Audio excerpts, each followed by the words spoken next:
What's up, y'all? This is your girl, Miss Terrell. Be sure that you like, share, and subscribe. Hit that notification bell down below so that way you get to know when we have all of our tea talks. If y'all are not a member of our Warrior Membership Club over on Patreon, I strongly encourage you to do so. We have virtual book club meetups.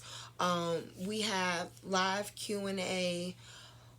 I think we're about to do a couple of different things up there, but let me tell you something. A lot of people in our warrior community, in our warrior membership club, they be having some really good questions. They be having really good questions.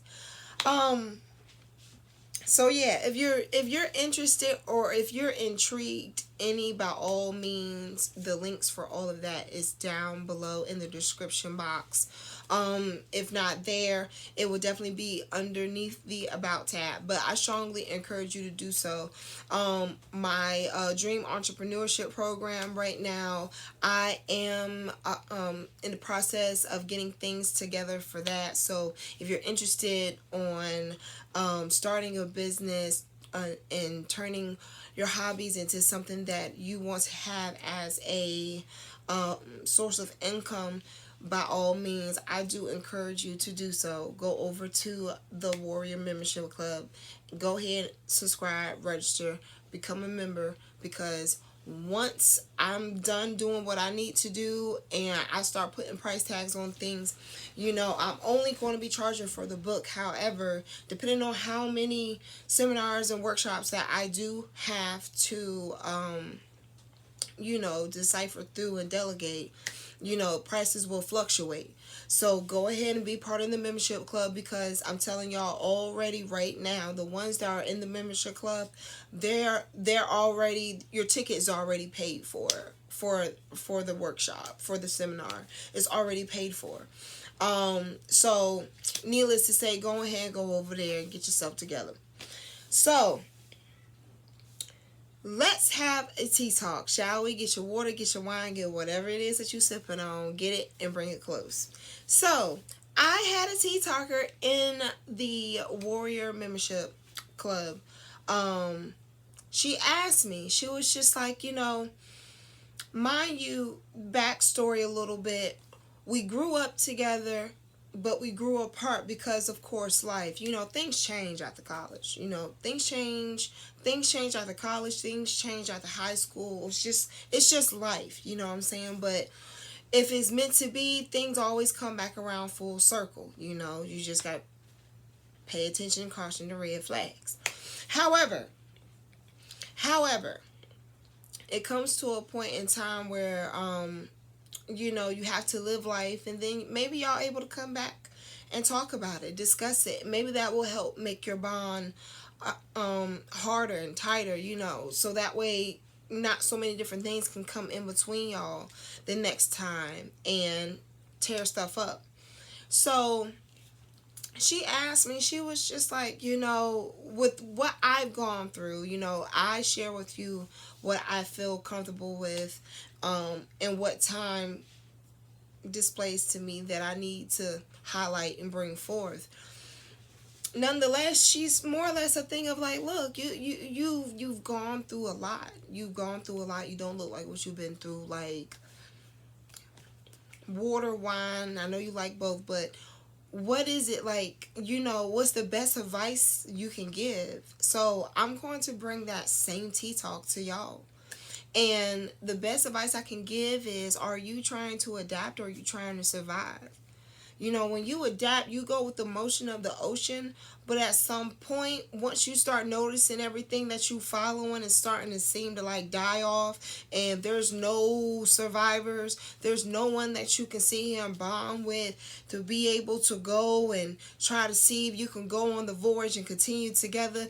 You don't have that's a trend to adapt. You're going to do whatever it is to tolerate that moment, whereas you survive. All you need is one eye, one finger. It's just, to survive, you have to overcome. to survive, you have to be willing to think that you're going to get through something. You're going to be able to master whatever the test is, the obstacle is, the trial is. In my given time, there's been a lot of times I will feel more vulnerable when I first receive news or have something as far as like impact wise affect me. But I grant myself a little bit of time to get through it, and then I have to remember, like, I gotta keep treading, like, I gotta keep making, timing with what it is that I want to do. I understand things in life are going to happen, but that doesn't mean it has to fluctuate so much it affects my whole entire plan.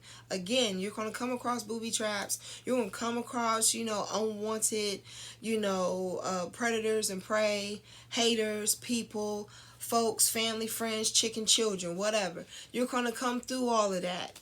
But you can't lose sight of where it is you're trying to go. You think Harriet Tubman sat there and worried about the water being cold when she trying to go get freedom?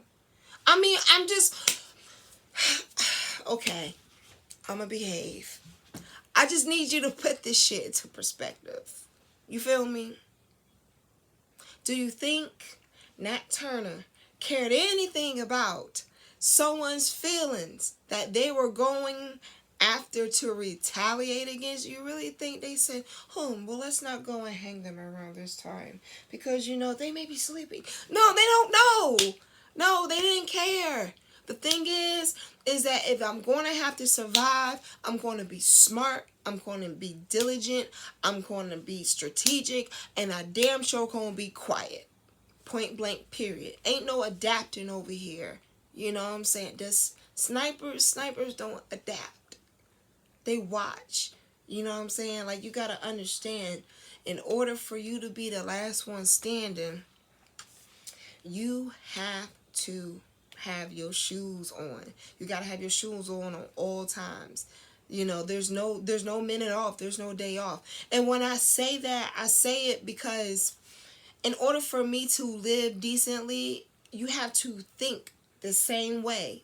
Majority of the time we spend between 40 to 60 hours at work. And then we come home and we split it between trying to catch up with school. We're trying to do it to catch up with the kids and whatever the case may be. So that's another 25% there. There's a small smidget of time where you're going to be able to indulge in those type of things. So why spend so much money on them if you're not going to have time to actually be able not to appreciate, but have those things entertain you? You feel me? Like, it doesn't make sense. I'm not saying to go out here and deprive yourself, but I'm just saying I spend with reason. I don't spend with reaction. The same thing comes to how many fucks I give. Part of surviving is you being able to keep a couple of them sonic rings for yourself. Over a certain many amount of rings, you're able to get another life.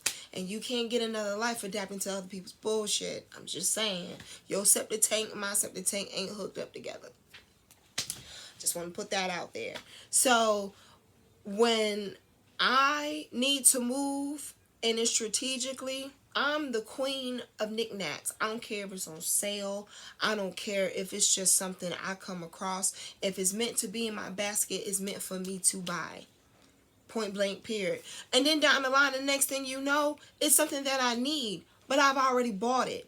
You know what I'm saying? Like, I'm not buying to adapt to the situation. I'm not about to sit here and buy all this water just because they predict that there's going to be snow tomorrow. When it's just as easy enough for me just to go ahead and stock up on those things on a regular, if not buy them in bulk. So when everyone's trying to panic on buying milk, eggs, and butter, but yet they talking about there may be a possibility of the power going out. How does that work? I don't know. You already well prepared. You watching them squirm and squandle because they're adapting to what's going to happen, what's going on. You already know how to survive. That goes for the stampede at the grocery store and whatever it is that you're going through. You already know. Look, truth be told, this shit's gonna happen, and to be quite honest, I'm already prepared. So when I say I sleep with my shoes on, that means I sleep very light. Not all closed eyes are sleep, sweetheart. It's a lot that I see, but it's all about how I desire to move. I let shit bother me. And when it comes to trying to survive, you can't let a lot of things bother you. A wise person once told me, don't let shit bother you. It all smells the same. It don't matter what animal, what human it come from. Don't let shit bother you. That goes for fecal matter and people. You know, whenever you need to learn how to slither and shed skin, you'll call them. When I need help adapting, I'll call you. But outside of that, in order for me to survive, these are the things that are in place to make sure I'm able to make it through. And don't nobody else have any type of bylaw that they need to add to it for you to be able to. Again, it goes right back to that septic tank. We are not connected together. You on septic and I'm on city water. You know what I'm saying? I don't have time. I don't have time. So that's how I deal with things. That's how I strategize what my movement is and how it is that I move. Because at the same time, we all have 24 hours. And if you decide to waste it away, who are you and how selfish are you to think that I should jog in place all because you think you'll sweat less? If I'm trying to look right and get tight, I'm not about to sit here and just, no. How does that work? No, you do not get the best results standing in place. You don't. You can adapt with it and it slowly take over you, or you can survive and have something to live, to tell, and talk about. It's up to you. So, I thought that was a really good Tea Talk topic. Appreciate that. I'll talk to y'all later. Be sure that y'all like, share, and subscribe. Hit that notification bell down below, and I will see y'all on our next Tea Talk. Bye.